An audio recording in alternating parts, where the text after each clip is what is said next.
ভাই, বন্ধু বা সহচরকে তার দোষ ত্রুটির কথা বলা যায়, কিন্তু মানুষের আত্মা শরীর ছেড়ে যাওয়ার পর তা অসম্ভব। মৃত্যুর পর আত্মা পবিত্র নূরের সাথে মিশে একাকার হয়, কায়ার বন্দিশালা থেকে মুক্তি পায়।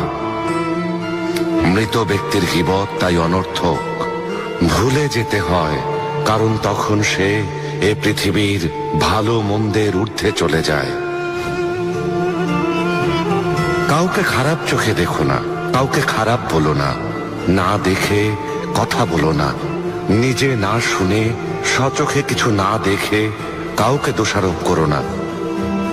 মানুষ সব সময় অন্যের দোষ খুঁজে বের করার চেষ্টা করে, খুঁজে বের করে, কিন্তু কিছুই আল্লাহর কাছে গোপন থাকে না।